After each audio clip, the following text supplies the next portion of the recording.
All right, 45 to 54s. That seems to be the demographic that watches my videos. I am back, and I know it's pretty quick, but I have an update at almost 200 miles. Let me flip this so you can see who's talking to you. That's the ugly guy behind the camera. Let me set you up here on the suspension or something, because I don't really have anything cool to hold it. But I have an update. Went to the dealership yesterday. They couldn't figure out what that code was. As far as the suspension goes, it was a C240E. They put it on Buds. Buds didn't pull up anything. But he jacked up the front end of it, and he said that the front end suspension was all over the place. So he forced the suspension to relearn. And since I left the dealership, and it's been about 85 miles now, we're about 200 miles on the machine, and been going great with no codes. So that's a big improvement. I got to go back tomorrow. The steering is still cocked to the left just a little bit, and they say that it is a smart rack, and I guess they have to do something with the computer to recenter it. It's not mechanical, something that you can just adjust and get centered. So the service guy will be back tomorrow, so I'll take it in and see if they can get it, I guess, to relearn center. And then I'll give y'all an update.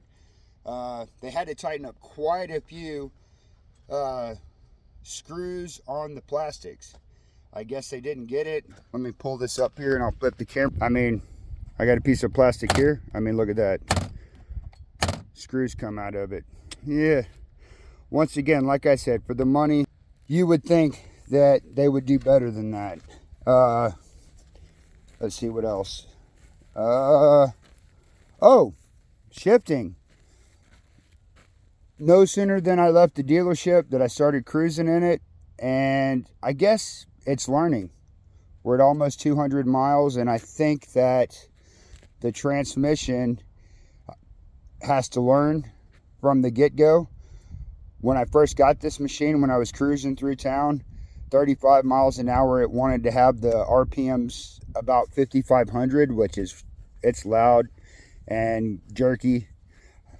I would kick it into fourth gear, and I guess after a while the transmission will learn, and now it's doing it on its own, so I don't have to kick it up into fourth gear anymore. So maybe she's going to smooth out a bit, but I just wanted to give you guys an update on what's going on.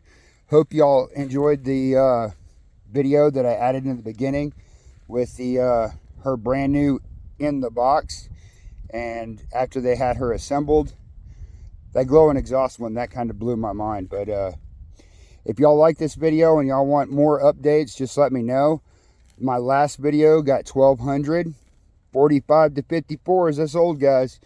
So keep watching and I'll keep y'all updated. I stand by what I said. I went by my shop yesterday. Danny with UTV Works. And yeah, there is nothing in the aftermarket yet. I went through some of the X3 accessories, and you can't get anything that fits this. I mean, this is like part that blows my mind. Right here, there are 2 holes in the frame, and on the X3, that's where the mirror mounts.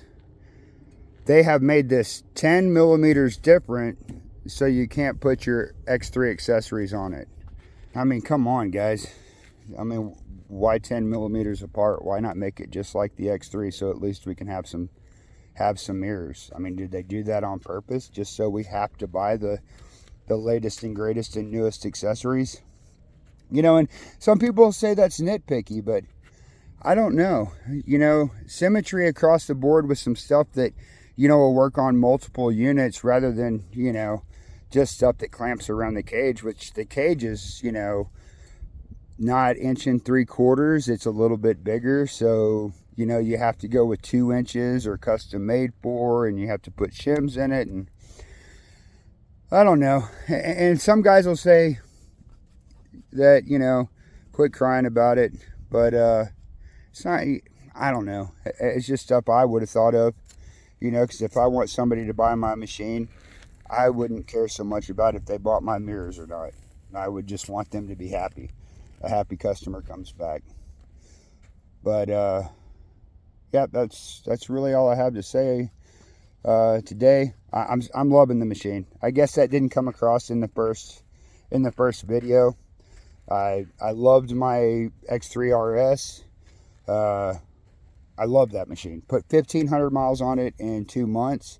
It was decked out, had lots of accessories, had windshield and mirrors and 1,500 watt sound system, and it had whips on it.